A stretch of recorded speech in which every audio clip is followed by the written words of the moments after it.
नमस्कार, मैं हूं आदित्य और डीएनए एडिटर्स टेबल में आपका स्वागत है और मेरे साथ हैं तनवीर आजम जी।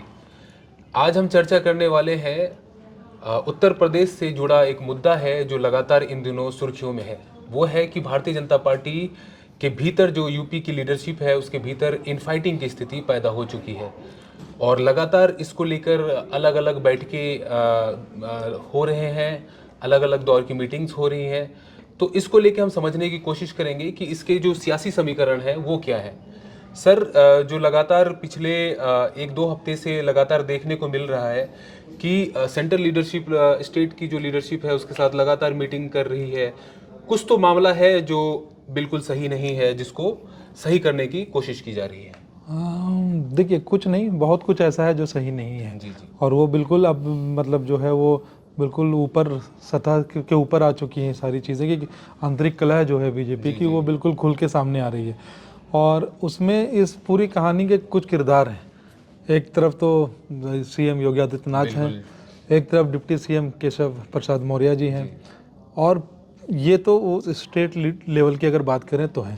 सेंट्रल लीडरशिप भी जो है वो भी इसमें कहीं ना कहीं इन्वॉल्व है। किसी का नाम अभी खुल के नहीं आ रहा है, लेकिन वो जो समझदार लोग हैं, जो राजनीति की समझ रखते हैं, या जो हम लोग जर्नलिस्ट या पॉलिटिकल ऑब्जर्वर्स हैं, हमें समझ में आ रहा है कि ये लड़ाई कहाँ से चल रही है। इस लड़ाई की जो मतलब जिसको कहते हैं बुनियाद जो रखी गई, वो जब लोकसभा चुनाव के टिकट बंट रहे थे उस वक्त ही इसकी शुरुआत हुई।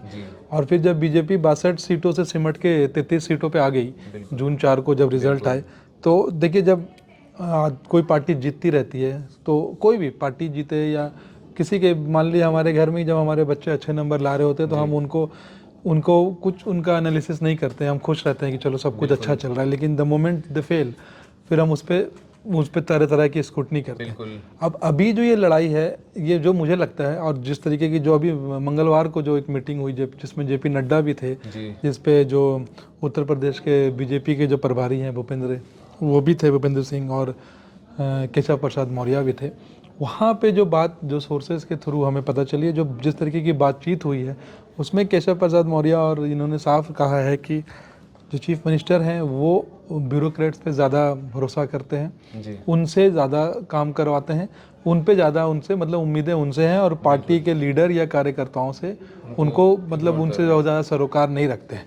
यही बात अगर आप देखें, जो अभी समीक्षा मीटिंग हुई थी अभी कुछ दिन पहले, आई थिंक संडे मंडे को हुई थी लखनऊ में, वहाँ पे जब चीफ मिनिस्टर ने ये कहा कि हम ओवर कॉन्फिडेंस में हमारा नुकसान हुआ, चीफ मिनिस्टर बोले तो योगी जी ने, केशव प्रसाद मौर्य ने उस दिन भी यही बात बोली कि संगठन जो है वो सरकार से बड़ा है और कार्यकर्ता जो है वो सबसे बड़ा है।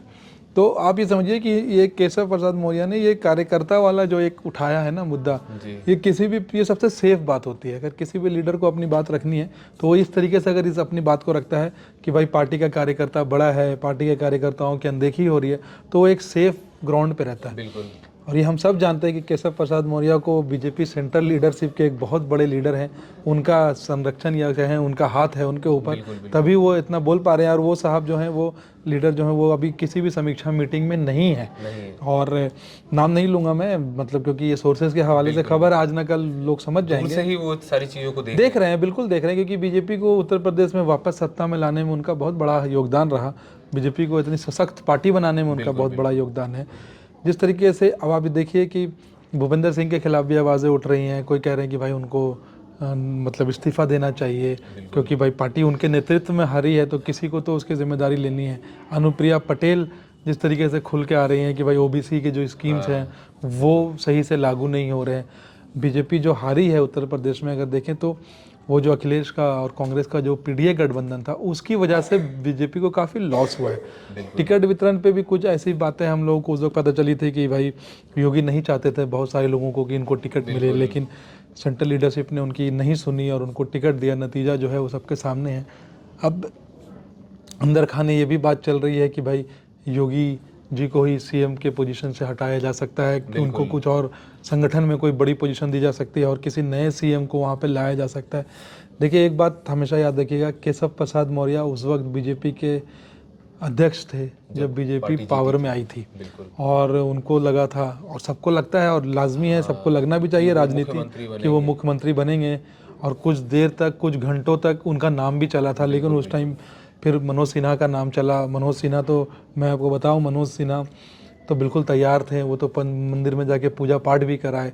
फिर उसके बाद योगी दिल्ली आए और यहाँ आके बैठक हुई और उसके बाद सारी चीज़ें बदल गई। हम इसलिए इन बातों को हमें अच्छे से याद है क्योंकि हमने मनोज सिन्हा के बारे में लिखा भी था कि भाई जैसे ही चीफ मिनिस्टर का नाम अनाउंस होगा, तैयारी बिल्कुल पूरी तैयारी थी और वो हम लोगों के पास तमाम उनकी बातों की खबरें आती थी, कैमरामैन तक तैयार कर रखे थे हमने। लेकिन योगी ने एक हार ना मानी और योगी के थोड़े वर्किंग स्टाइल के साथ भाजपा को थोड़ी प्रॉब्लम है। ये बातें कुछ निकल के आई हैं और ये पार्टी का आंतरिक मामला है, पार्टी मेरे ख्याल से इसको सुलझा लेगी। लेकिन हाँ, ये है कि अभी जो ये 10 सीटों पे उपचुनाव होने हैं वो बहुत क्रिटिकल हैं, बहुत क्रूशियल हैं। मुझे लगता है कि अभी उन उपचुनाव के रिजल्ट से पहले कुछ चेंजेस देखने को नहीं मिलेंगे। लेकिन हाँ, अगर इन बाई इलेक्शंस में, अगर बाई पोल्स में अगर बीजेपी को लॉस होता है तो शायद ये हो सकता है कि उत्तर प्रदेश में कुछ ऐसा देखने को मिल जाए, बड़ा बदलाव, जो कि जिसके की आशा शायद हमारे दर्शक या हम लोगों ने नहीं की होगी।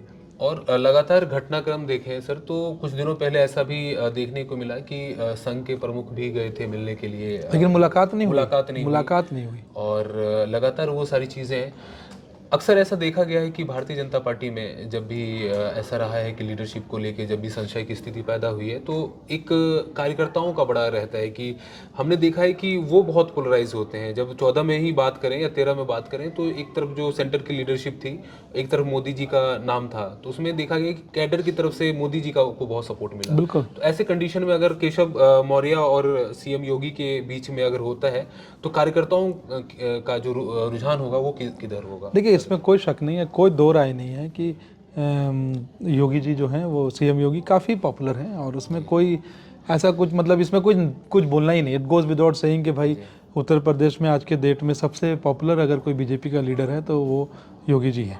लेकिन देखिए, लीडर तो बनाए जाते हैं, बिल्कुल लीडर, और भाजपा ने लीडर बनाए हैं। ये हम लोगों ने देखे हैं कि लीडर बनाए हैं। भाजपा किसी एक लीडर या दो लीडर के भरोसे से नहीं चलती है। लेकिन हाँ, ये वाली जो भाजपा है ना, ये पहले वाली जो बीजेपी जो हम लोगों ने देखी है, जो हमारे आडवाणी जी, वाजपेयी जी के ज़माने की, उससे थोड़ी अलग है। ये बिल्कुल ये भाजपा तो 20-25% कांग्रेस ही हो गई है। उसमें कांग्रेस के लीडर हैं।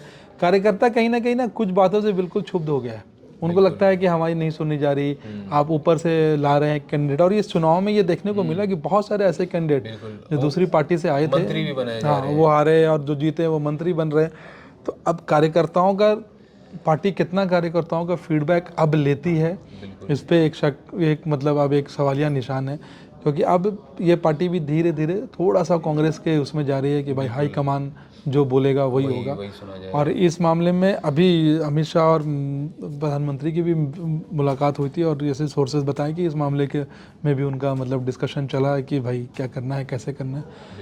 ये मुझे लगता है बाई पोल तक इंतजार करना होगा, उसके बाद ही कुछ नतीजा सामने आएगा। जो अभी इनफाइटिंग की स्थिति है और बाई पोल्स एकदम सामने ही है, तो नहीं लगता है कि बाई पोल्स में भी जो ये सारी चीज़ें हैं वो देखने को मिलेगी? और बिल्कुल मिलेगी, बाई पोल के नतीजों में भी ये सारी बिल्कुल मिलेगी। आप ये देखिए, 10 सीटों के लिए योगी जी ने एक सुपर 30 का ग्रुप बनाया है, उसमें केशव प्रसाद मौर्य नहीं है।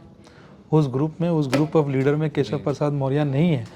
तो कहीं ना कहीं खटास तो है, कुछ तो ऐसा है। और जिस तरीके की बातें हो रही हैं, जिस तरीके की बातें केशव सामने आके बोल रहे हैं, वो बिल्कुल, वो अब कहने की बात नहीं है कि अब उसको दरकिनार नहीं किया जा सकता है।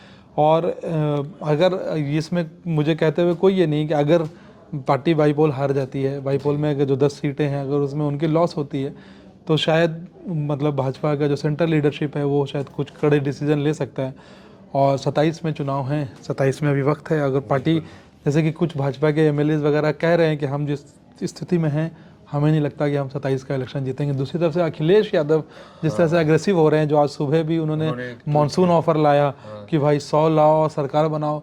अब मुझे लगता है दर्शक समझ गए होंगे 100 का मतलब यह है कि आप 100 एमएलए बीजेपी के लेके आओ तोड़ के, और हम बाकी समर्थन हमारा है। कहीं लोग जोड़ के देख रहे हैं, केशव प्रसाद मौर्य के लिए मैसेज था कि आप लेके आइए, हम आपको आपके हर कोई पावर चाहता है और हर को सत्ता अच्छी लगती है। तो अगर केशव जी को भी ये अगर ऐसा रुझान है तो उसमें कोई गलत नहीं है। हम आकांक्षाएं सबकी होती हैं और उसको रिस्पेक्ट करना चाहिए। चूंकि एक सवाल है, जैसे 27 का आपने जिक्र किया, तो कई लोगों का ये भी, मैं सोशल मीडिया पे देख रहा था, तो कुछ लोगों का ये भी कहना है कि ये दरअसल जो इनफाइटिंग है, ये इनफाइटिंग अगर देखा जाए तो ये 29 को लेके भी है कि बीजेपी को कौन लीड करेगा। बिल्कुल। एक तरफ योगी जी का भी नाम आ रहा है सामने और बहुत सारे लोगों का नाम आ रहा है, तो लोग ये भी बता रहे हैं कि इसको लेके भी सियासत हो रही है। देखिए ये बिल्कुल ये बहुत स्ट्रॉन्ग चैटर चल रहा है सोशल मीडिया के अलग अलग प्लेटफॉर्म पे, और बहुत सारे ऐसे लोग हैं जो ये कहते हैं कि मोदी के बाद योगी। हाँ, लेकिन वो लोग शायद एक नाम भूल जाते हैं, ठीक है,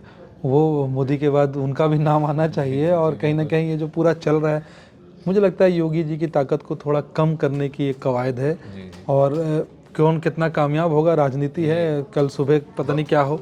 हम लोग तो बस एक पॉलिटिकल एनालिस्ट की तरह जो हमें दिखता है वो हम अपने दर्शकों तक लाते हैं। डीएनए के लोग जो डीएनए के हमारे दर्शक हैं वो समझना चाहते हैं, हम लोग सिंपल वे में उनको पुट करते हैं।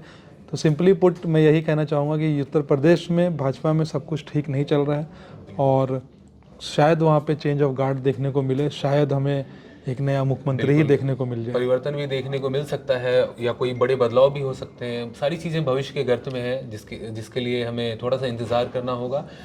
आज हमने जिस तरह से यूपी में जो बीजेपी के भीतर में जो स्थिति है उस पर चर्चा की, इसी तरह की चर्चाओं के लिए डीएनए के साथ बने रहिए। शुक्रिया।